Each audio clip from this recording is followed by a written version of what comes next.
Hello everyone, my name is Tarun Gotwal. Today we will discuss important topic strangers to a contract in business law and other named legal aspects of business for important from point of UGC NET CUT PG 2025 BCom and MCom examinations.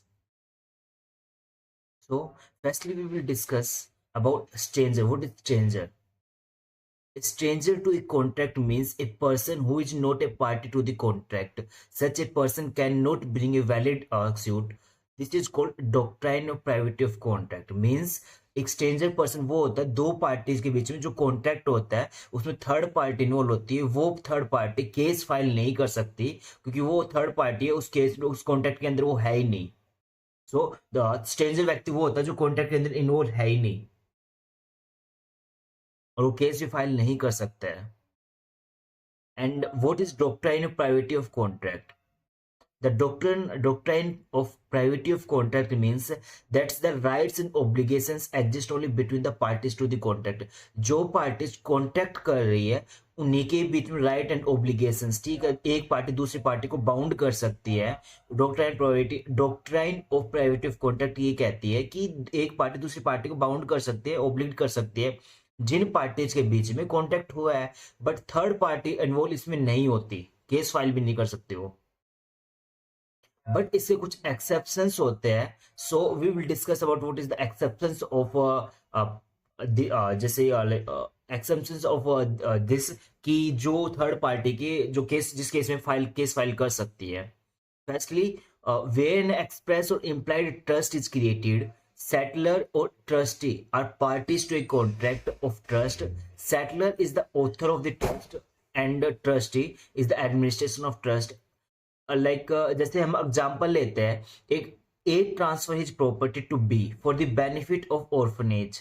ए ने अपनी property transfer कर दी B को, वो orphanage वृद्धाश्रम मान सकते कुछ आश्रम वगैरह बना रहा है उसके बेनिफिट के लिए, और वो बी अब ए की उस केस में डेथ हो जाती है और बी वो प्रॉपर्टी ट्रांसफर या सेल नहीं कर सकता खुद के बेनिफिट के लिए क्योंकि वो प्रॉपर्टी ऑर्फनेज के लिए है।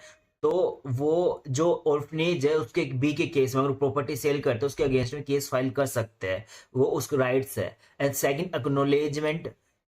If A receive some money from B, A receive करता कुछ बी से कुछ पैसा एंड टू बी पेड जो सी को पे करना है, तो and he acknowledge this to C, ठीक है, इन्फॉर्म करता है बी को सी को कि क्या कहते हैं पैसे इसको दे दिए, तो सी के पास अमाउंट रिकवर करने के लिए एक ए से, तो उसके पास राइट्स है, तो इसमें थर्ड पार्टी इन्वॉल्वमेंट और केस फाइल कर सकती है।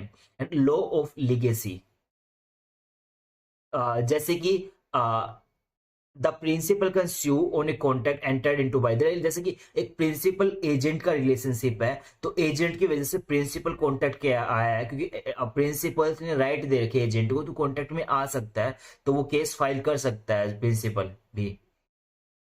And last one is assignment of rights, जैसे कुछ राइट्स देना अंडर ए जब भी कॉन्ट्रैक्ट बनता है उसमें कुछ राइट्स देना in favour of third party को, जैसे एक तो कुछ वो खुद वॉलेंटरी देना और एक कुछ लॉ के अकॉर्डिंग कुछ राइट्स देना। Assignments as a legal term, assignment like assign करना लीगली टर्म है, means the process of transfer of rights transfer करना of a person to another, एक व्यक्ति से दूसरे व्यक्ति को राइट्स ट्रांसफर करना। इट मे बी वॉलेंटरी, ये अपनी इच्छा से भी हो सकते हैं लाइक असाइन करना, और लॉ के अकॉर्डिंग लॉ भी लीगली बाउंड कर सकता है। वॉलेंटरी क्या होता है, assignee under an assignment made by parties can sue upon, वो केस फाइल कर सकते कॉन्ट्रैक्ट के अंदर फॉर इंफॉर्मेशन लाइक अपने राइट्स को इन्फोर्स करने के लिए, टाइटल या interest, example like assignee of a promissory note. And second, by operation of law, the officially assignee on the insolvency of a person, जब एक व्यक्ति insolvent होता है can sue on the contract, वो केस फाइल कर सकता है even though originally he was not a party, उसमें पार्टी ना हो भी केस तभी केस फाइल कर सकता है, लीगली एक राइट देना उसको। These are the exceptions. Now out like 4 से 5 मिनट का छोटा सा टॉपिक है, लेकिन इतना हम ज्यादा लेंथी कंटेंट नहीं पढ़ते, ज्यादा टू द पॉइंट पढ़ते हैं। Now in next video we will discuss about the rule no consideration no contact and its exceptions, Till then, subscribe our channel. If you have any doubt, you can comment, and please subscribe our channel, YouTube channel, for more videos like that related to commerce. If you are preparing for CUT PG 2000, if you are like friends वगैरह जो prepare कर रही हो PSC CUT PG की and UGC NET की, you can share our YouTube channel link. Thank you.